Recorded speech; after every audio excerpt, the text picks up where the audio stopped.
오늘은 느헤미야 강의 13번째 시간입니다. 예배를 바로 세웁시다 라고 하는 말씀을 여러분에게 드리겠습니다. 오늘 말씀의 내용은 예루살렘 성벽 봉헌식에 대한 말씀입니다. 우리는 이 말씀 속에서 예배자의 태도를 배울 수 있습니다. 우리가 하나님께 예배할 때 어떻게 예배해야 할까요? 먼저 오늘 느헤미야 12장 1절부터 26절까지 말씀에 보면 여기 많은 사람들의 이름이 기록되어 있는데 우리의 이름이 하늘의 생명책에 기록된 것을 기뻐함으로 우리는 하나님께 예배해야 하는 것입니다. 곧 무슨 날인고 하면 천국 백성으로서 하나님께 마땅히 예배를 해야 한다라고 하는 말씀입니다. 1절에서부터 26절까지 여기 여러 사람의 이름이 나오는데 이 사람들은 그동안 성벽을 재건축할 때 수고했던 사람들의 명단입니다. 세 분에서 말씀을 정리해 드리면 1절부터 7절까지는 수룹바벨 시대 곧 예수아가 대제사장 시대의 제사장들의 명단이 기록되어 있고, 그리고 8절부터 11절까지는 중요 직무를 맡았던 레위인들의 명단이 나오고, 그리고 12절부터 21절까지는 예수아의 아들 요야김 시대의 제사장의 명단들이 나와 있고, 그리고 22절부터 26절까지는 대제사장 요야김 때의 레위 족장들의 명단이 기록되어 있습니다. 자, 오늘 이 말씀들은 역사적 기록입니다. 역사적 기록이라고 하는 말은 사실이라는 말인데 이 기록은 너무나도 중요한 것입니다.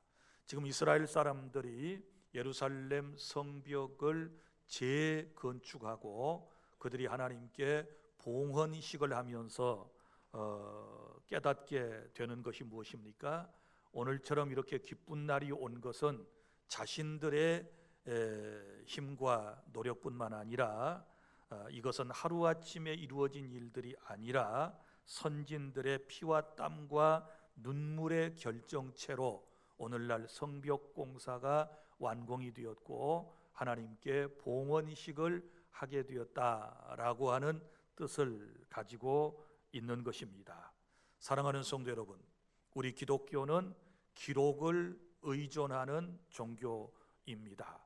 신앙이라고 하는 것이 구전에 의해서 전승만 되어진다면 굉장히 올바른 종교로서의 이제 모습을 견지해 나가기가 어려운 것입니다. 왜냐하면 구존을 통하여 신앙이 계승된다면 여러분, 인간의 기억력의 한계와 그리고 인간의 표현의 부족력과 그리고 인간의 타락성 때문에 하나님의 말씀을 올곧게 바로 전할 수가 없는 것이지요. 하나님께서 인간에게 말씀하실 때는 아주 정확하게 말씀을 해주시지만 그것을 기억하여 전달하는 사람들의 문제와 그리고 또 그것을 곡해하는 사람들이 생길 수도 있기 때문에 우리 하나님께서는 우리에게 말씀을 기록하여 남겨주셨고 우리는 지금도 그 기록된 말씀에 근거해서 신앙생활을 해오고 있기 때문에 수천 년의 역사가 흘렀음에도 불구하고 우리 기독교의 신앙은 변절되지 않고 그대로 지금까지 역사와 전통 속에서 유지되어 오고 있다는 사실을 여러분이 기억하시기를 바랍니다. 자, 오늘 여기 말씀 누구에 대한 기록이라고 그랬습니까? 예루살렘 성벽 재건 공사에 실제적으로 참여했던 사람들의 명단이라고 그랬습니다. 사랑하는 성도 여러분, 이제 우리가 죽은 후에 다 하나님의 보좌 앞에 심판을 받기 위해서 서야 할 때가 있을 것입니다. 여기에 대하여 신약성경 요한계시록 20장 11절부터 15절까지의 말씀에 보면 인류 최후의 심판에 대한 말씀이 거기에 기록되어 있는데, 죽은 사람들이 하나님의 보좌 앞에 서 있고 하나님의 보좌 앞에는 책이 있다 그랬습니다. 한 권의 책은 이제 생명책이고 또 다른 한 권의 책은 행위를 기록한 책이라고 말씀을 하고 있는데, 자, 생명책은 무엇을 의미할까요? 생명책은 구원받은 성도들의 이름이 기록된 책을 의미하고, 또 한편에 있는 책들은 행위책을 의미하는데, 예수님을 믿는 사람이나 믿지 않는 사람들이 세상에서 어떻게 살았는가에 대한 기록이 거기 낱낱이 기록되어 있고, 그 책들에 의해서 인류가 심판을 받는다. 그래서 생명책에 기록되지 못한 사람은 심판을 받아 지옥의 불못에 들어가게 될 것에 대하여 우리에게 말씀을 하고 있고, 그리고 행위에 대한 책에는 신자나 불신자들의 행위가 기록되어 있다고 그랬는데, 특별히 우리 예수님을 믿고 구원받은 성도가 이 땅에서 하나님의 영광을 위하여 헌신하고 수고한 모든 기록들이 거기에 있는 것이고, 거기에 따라서 우리가 하나님께 상급을 받게 된다라고 말씀을 하고 있습니다. 사랑하는 주 안의 성도 여러분, 여러분들이 진실로 여러분은 죄인이며 예수님께서 나의 죄 때문에 십자가에서 피를 쏟고 죽으심으로써 나를 구원하신 나의 구세주라고 하는 사실을 여러분이 확실하게 믿으신다면, 여러분의 이름은 하늘의 생명책에 기록되어 있다는 사실을 믿으시기를 바랍니다. 늘 예배할 때마다 그 사실을 생각하면서 우리가 예배하는 것입니다. 하나님의 백성으로서 예배하는 것입니다. 구원받은 성도로서 우리가 매 주일마다 하나님께 나와서 예배하게 되는 줄 믿으시기를 바랍니다. 그리고 또한 우리의 행위가 기록된 책이 있다 그랬지요. 우리가 주님을 위하여 어려운 가운데서 헌신하고 희생하고 봉사한 것들이 거기에 기록되어 있다는 사실을 기억하고, 언젠가 주님 앞에 섰을 때 거기에 기록된 대로 하나님께서 내게 상급을 주실 것을 우리가 미리 생각하면서 하나님께 나와 예배하는 그런 예배자로서의 태도를 저와 여러분이 분명히 가져야 될 줄로 믿으시기를 바랍니다. 그러므로 우리가 첫 번째 예배할 때는 나의 이름이, 구원받은 내 이름이 하나님 나라에 기록된 사람으로서 그 감격과 그 기쁨을 가지고 오늘 이 자리에 나오셔서 하나님께 예배하고 있음을 믿으시기를 바랍니다. 그 다음에 둘째로, 우리가 예배를 바로 세워야 되는데 어떻게 우리의 예배를 바로 세울 수 있을까요? 그것은 오늘 27절부터 30절 말씀에 나타난 바대로 감사하며 정결함으로 하나님께 예배를 해야 하는 것입니다.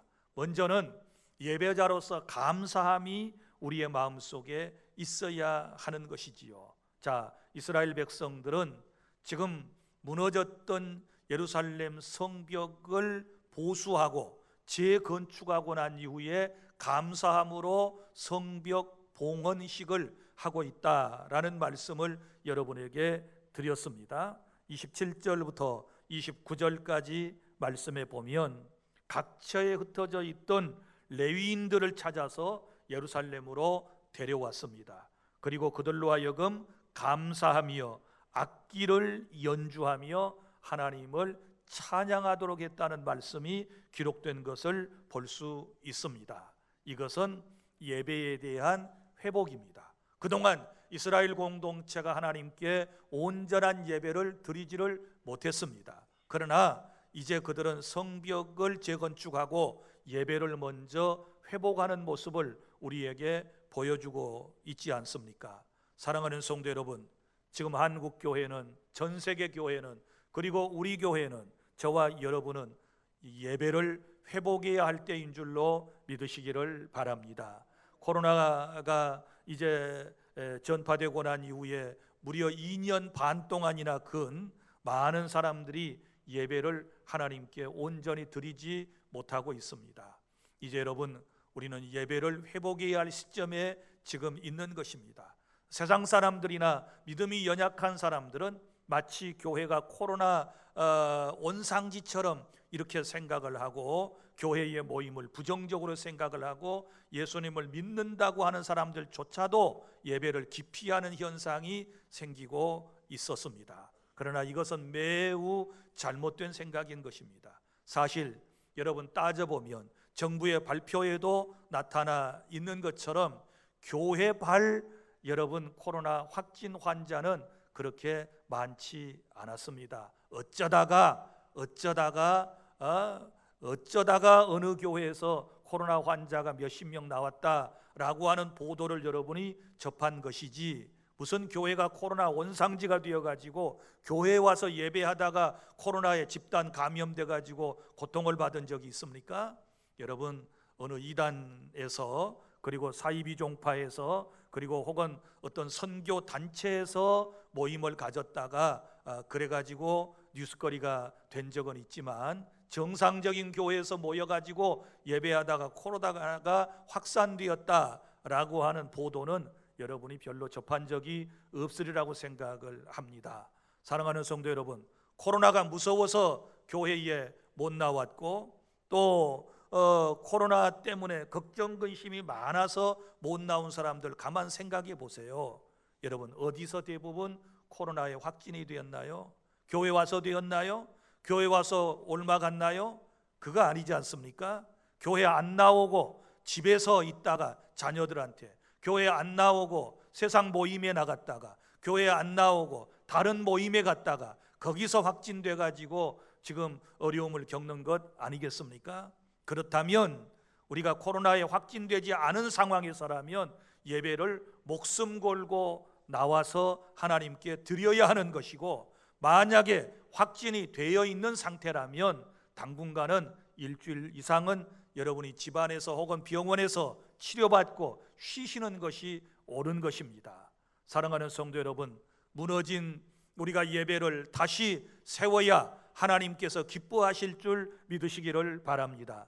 요한복음 4장 23절부터 24절에 예수님께서 우리에게 뭐라고 말씀을 하셨습니까? 하나님은 영이시니 예배하는 자가 영과 진리로 예배할지니라. 하나님은 이렇게 곧 자기에게 영과 진리로 예배하는 자를 찾으시느니라 라고 말씀을 하셨지 않았습니까? 하나님은 지금도 예배를 바로 드리는 교회를 찾고 계시고, 예배하는 사람을 찾고 계시고, 그에게 하나님의 뜻을 이루시고 그에게 하나님께서 놀라운 은혜와 복을 베풀어 주신다고 하는 사실을 여러분 믿으시기를 바랍니다.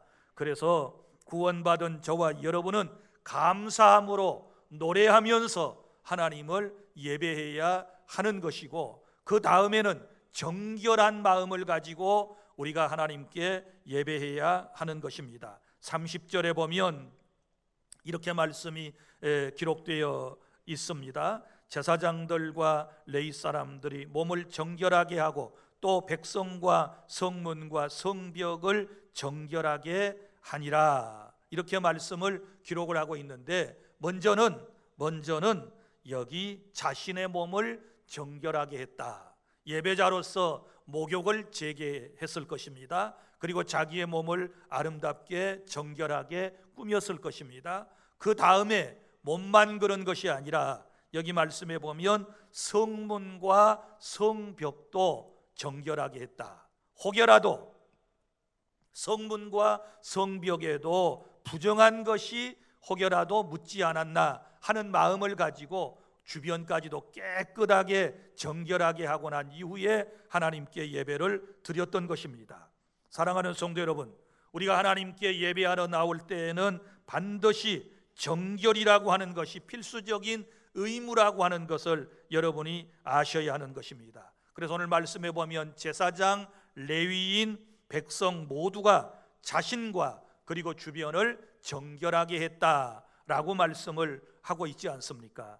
그들은 하나님께 예배하기 위하여 목욕을 하고 옷을 빨고 성벽과 문까지도 깨끗하게 했습니다. 이것이 바로 예배의 태도라고 저는 생각을 합니다.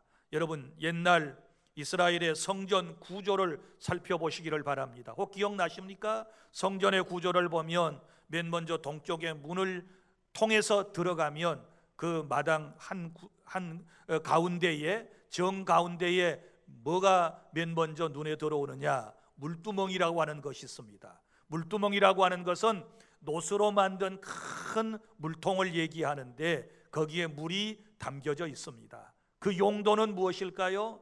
제사를 드리러 오는 사람들이 먼저 수족을, 자기의 몸을 깨끗하게 씻고 난 다음에 하나님께 제사를 드려야 한다라고 하는 것입니다. 이처럼 구약에서는 겉으로 보이는 자신들의 더러운 것을 씻어내고 하나님께 예배했지만 오늘날 신약 시대에는 어떻게 해야 될까요? 물로써 씻고만 오는 것이 다가 아니라 우리는 우리의 모든 더러운 죄악을 회개함으로 예수 그리스도의 피로 깨끗하게 씻음을 받고 예배의 자리에 나와야 한다라고 하는 사실을 믿으시기를 바랍니다. 예수님의 피만이 우리를 모든 불의에서 정결케 할 수가 있는 것이고 그의 피의 능력을 통해서 우리가 죄 씻음을 받고 하나님께 나올 수 있는 줄로 믿으시기를 바랍니다. 그리고 교회에 나와서는 여러분이 다른 사람의 죄를 찾아낸다거나 다른 사람의 죄에 대하여 관여하지 말고 시비를 걸지 말고 교회에 와서는 자기의 죄를 자기가 찾는 것입니다. 남의 죄를 찾아내려고 하지 말고 자기 죄를 찾아야 하는 것입니다. 남의 죄를 지적하려고 하지 말고 자기의 죄를 통곡하며 하나님 앞에 회개할 때 하나님께서 은혜를 베풀어 주시는 줄로 믿으시기를 바랍니다. 그리고 오늘 말씀을 보세요. 나 자신만 깨끗하게 하는 것이 아니라 주변도 다 깨끗하게 했다라고 하는 말씀이 나오지 않습니까? 이것은 우리의 삶 전체 영역이 깨끗해야 된다라고 하는 말씀입니다. 교회 안에서의 삶도 깨끗해야 할 것이고 우리의 생활 공간도 깨끗해야 될 것이고 우리가 가정에서도 일터에서도 작업장에서도 그 어디에서든 항상 성결한 정결한 삶을 성도는 살아야 하나님께서 기뻐하실 줄로 믿으시기를 바랍니다. 교회 안에서 예배할 때도 정결하듯이 여러분들이 교회 밖에 나가서도 정결한 삶을 통하여 하나님께 영광 돌리는 여러분이 항상 예배자로서의 삶을 삶의 실천에 옮기며 살아가실 수 있기를 바랍니다. 그 다음에 셋째로 우리가 하나님께 바른 예배를 세우기 위해서 어떻게 해야 할까요? 본문의 31절부터 43절까지 말씀은 함께 예배하며 기쁨으로 예배를 하나님 앞에 드리실 수 있기를 바랍니다. 여기 말씀에 보면 이런 내용이 기록되어 있습니다. 유다의 방백 곧 지도자들이 성벽 위로 올라갔어요. 봉헌식을 하기 전에 먼저 성벽 위로 올라갔습니다. 그 다음에는 누가 올라갑니까? 찬양대가 따라서 올라갔습니다. 아마 그들은 올라가서 시편 126편과 137편의 노래를 불렀을 것입니다. 그리고 두 때로 나누는 것을 볼 수 있습니다. 두 때로 나누어 성 위를 대오를 지어 가게 했다. 이렇게 말씀에 기록을 하고 있는 대오는 행렬을 의미하는 것입니다. 그러니까 이렇게 되어 있습니다. 본문을 보면 32절부터 37절까지 한때는 누가 인솔을 하느냐?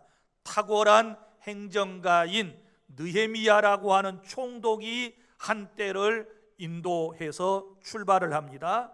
자, 오른쪽으로 출발을 해요. 그 다음에 38절 이하에는 한때는 하나님의 말씀에 익숙한 에스라가 왼쪽으로 출발을 해요. 그러니까 각기 출발을 하는 곳은 한 곳입니다. 자, 한 팀은 오른쪽으로, 한 팀은 왼쪽으로 해서 예루살렘 성벽 위를 쭉 찬양을 하면서 가는 것입니다. 그 그림을 한번 여러분이 연상을 해보시기를 바랍니다. 그러면 삥 둘러서 지금 예루살렘 성이 있는데 약 4km 정도가 된다 그랬지요. 4km 정도 되는 곳을 이제 양쪽으로 가니까 2km씩 이렇게 양쪽으로 쭉 대오를 지어서 가는 것입니다.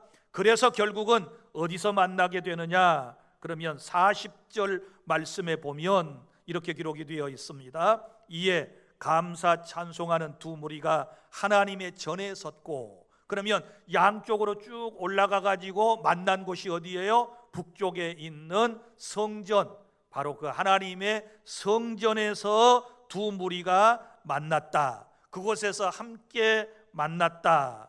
그리고는 거기에서부터 이제 성전 봉헌식이 시작이 되는 것입니다. 그러니까 이 두 무리가 양쪽에서 올라간 것은 이제 깊은 뜻이 있는 거지요. 봉헌식을 하기 위해서 우리가 한 무리가 되어 함께 기쁨으로 하나님께 예배를 드리겠습니다 하고 올라가서 그들이 어떻게 했습니까? 모두가 다 행복한 모습으로 예배를 드리지 않습니까? 42절에 보면 또 마아세야와 스마야와 엘르아살과 우시야와 여호하난과 말기야와 엘람과 에셀이 함께 있으며 노래하는 자는 크게 찬송하였는데 그 감독은 에스라하야라. 이렇게 말씀을 기록을 하고 있습니다. 크게 노래하는 사람들이 찬송을 했다. 43절 다 함께 시작. 이날에 무리가 큰 제사를 드리고 심히 즐거워하였으니 이는 하나님이 크게 즐거워하게 하셨습니다. 부녀와 어린아이도 즐거워하였으므로 예루살렘이 즐거워하는 소리가 멀리 들렸느니라. 아멘. 자, 이 예배의 특징이 뭐예요? 즐거워했다. 계속해서 나오는 말씀이 뭐예요? 심히 즐거워했다. 크게 즐거워했다. 아이들도 즐거워했다. 예루살렘이 즐거워했다. 계속해서 한 절에 이렇게 즐거워했다는 말이 많이 나오면서 소리가 멀리 들렸다. 이 말은 아주 크게 찬송을 부르면서 즐거워했다라고 하는 말씀입니다. 사랑하는 주 안의 성도 여러분, 우리의 예배가 이래야 하는 것입니다. 여러분이 예배 자리에 나올 때마다 항상 이런 마음을 가지셔야 돼요. 큰 소리로 찬양하며 큰 소리로 즐거워하며 하나님의 성호를 높이고, 우리 주안교회에서 찬송 부르는 소리가 저 길가에 지나가는 사람도 들리고 저 옆 동네까지도 들릴 수만 있다면 얼마나 좋겠습니까? 이런 날이 여러분들에게 반드시 찾아올 수 있기를 바랍니다. 이런 예배 회복의 역사가 우리 교회에서부터 일어나야 될 줄로 믿으시기를 바랍니다. 그런데 사랑하는 성도 여러분, 생각해 보십시오. 아무리 견고한 성읍을 쌓았다 할지라도 예배의 자리에 나오지 않았다면 이런 기쁨을 만끽할 수가 없는 것 아니겠습니까? 제 아무리 세상에서 돈을 쌓고 지식을 쌓고 부귀영화를 쌓았다 할지라도 하나님께 예배하는 자리에 나오지 않게 되면 이런 기쁨을 누릴 수가 없는 거예요. 깨달을 수 있기를 바랍니다. 여러분들이 진실로 기쁨을 누리고 여러분의 삶에 행복이 넘치기를 원한다면, 여러분이 세상에서 힘들게 수고하고 여러분들이 세상에서 고통을 받았지만 이 자리에 나오면 항상 기뻐 뛰며 주님을 찬양하며 여러분의 마음속에 감격이 넘치고 성령의 감동하심이 넘쳐나서 항상 행복해지는 그런 은혜가 있기를 바랍니다. 이런 은혜를 체험해야 예배의 자리에 또 오고 싶은 것이지요. 예배라고 겨우 찾아 나왔는데 이런 감동 없이 예배를 때우기만 하고 돌아가면 또 돌아올 여러분의 마음이 생기겠습니까? 억지로 마지못해서 예배하고 돌아가면 무슨 여러분이 감동이 있어가지고 또다시 올 수 있겠습니까? 사랑하는 성도 여러분, 나 같은 죄인의 이름이 천국에 기록된 것으로 기뻐하고 내가 하나님 앞에 헌신하고 봉사한 것들을 주님은 일일이 다 행위책에 기록해 놓은 그 사실을 기뻐하며 이 자리에 나와서 감사하며 정결한 마음으로 하나님을 기쁨으로 예배하는 우리 주 안의 모든 성도 여러분들이 다 되실 수 있기를 바랍니다. 그리고 넷째, 마지막으로는 44절부터 47절까지 말씀은 예배를 어떻게 해야 됩니까? 나누는 예배가 되어야 하는 것입니다. 여기 말씀 44절에 보면 성벽 봉헌식 후에 백성들은 성직자를 섬기는 모습을 볼 수 있습니다. 백성들은 헌물을 드리되 율법에 정한 대로 그 제물과 처음 익은 것과 11조를 드리되 기쁜 마음으로 드렸다라고 말씀을 하고 있습니다. 사랑하는 성도 여러분, 이때까지만 해도 예배가 제대로 하나님 앞에 진행이 되지 않았기 때문에 레위인들이나 성직자들은 먹고 사는 것이 막막했어요. 왜냐하면 예배가 계속, 제사가 계속 진행되어야 제사장들은, 레위 사람들은 그 제사를 드리고 남은 것을 가지고 자기들의 생활을 영위할 수가 있었거든요. 그런데 지금까지 그런 예배가 없었다 그 말이지요. 그러다가 예배를 회복하게 되니 맨 먼저 율법에 정한 대로 그들이 주의 종들을, 성직자들을, 레위인들을, 제사장들을 물질로 섬기는, 나누는 그런 아름다운 모습을 보이고 있지 않습니까? 그 다음에 45절부터 47절까지는 백성들이 자기가 맡은 일에 따라서 모두 다 열심으로 일을 하는 것을 볼 수 있습니다. 45절, 그들은 하나님을 섬기는 일과 결례의 일을 힘썼으며 노래하는 자들과 문지기들도 그리하여 모두 다윗과 그의 아들 솔로몬의 명령을 따라 행하였으니 옛적에 다윗과 아삽의 때에는 노래하는 자의 지도자가 있어서 하나님께 찬송하는 노래와 감사하는 노래를 하였으며, 이렇게 말씀을 하고 있는데 지금 다시 예배를 회상을 하면서 회복하고 있는 것을 말하는 거예요. 옛적에는 있다가 지금 너무나도 오랜 기간 동안에 이 예배가 제대로, 제사가 제대로 하나님 앞에 드려지지 못했었다는 것을 지금 말씀을 하고 있지 않습니까? 그래서 예배가 회복되니까 각각 자기가 해야 할 일들을 감당하는 것을 볼 수 있어요. 하나님을 섬기는 사람, 그 다음에 결례의 일, 결례는 뭐예요? 깨끗하게 쓸고 닦고 하는 것을 결례라고 그래요. 그 다음에 노래하는 자들, 문지기들, 다 이 사람들이 이제는 각기 자기 위치에서 사명을 감당했습니다. 이제 바라기는 예배의 회복은 어디에 있습니까? 각자가 맡은 자리에서 자기 사명을 잘 감당할 때 예배가 회복되는 것입니다. 안내위원들, 그리고 찬양하는 사람들, 또 교회 안에서 여러 가지로 봉사하는 사람들 모두가 다 함께 하나님을 사랑하는 마음을 가지고 예배를 회복하는 이런 운동이 일어나야 될 줄로 믿으시기를 바랍니다. 그래서 이제 또 47절에 보면 그 이후에는 서로가 나누는 것을 볼 수 있어요. 소유를 함께 나눠요. 수룹바벨 때와 느헤미야 때에 온 이스라엘이 노래하는 자들과 문지기들에게 날마다 쓸 몫을 주되 그들이 성별한 것을 레위 사람들에게 주고 레위 사람들은 그것을 또 성별하여 아론 자손에게 주었느니라, 이렇게 말씀을 하고 있습니다. 그러니까 이것도 수룹바벨 때 하고 지금까지 하지 않았다는 거예요. 그런데 이제는 예배하고 서로 나누게 되었다. 결국 이 모든 말씀은 무엇을 의미할까요? 이런 것이지요. 무너진 성벽을 일단 세워놓고 그 다음에는 무너진 예배를 다시 세워가는 이스라엘의 모습을 볼 수 있는 것입니다. 사랑하는 주 안의 성도 여러분, 이제 우리 교회가 세워야 할 것은 무엇입니까? 예배를 세우셔야 해요. 다시 무너진 예배를 세우는 저와 여러분들이 될 수 있기를 바랍니다. 예수님을 믿는 내 이름이 하늘나라 생명책과 그리고 나의 헌신과 봉사가 하늘의 행위의 책들에 기록된 것을 기뻐하며 감사하면서 정결한 마음을 가지고 주님 앞에 나와 기쁨으로 함께 나누며 예배하는 그런 은혜가 우리 주 안의 모든 성도 여러분들에게 함께 하기를 바랍니다. 기도하겠습니다.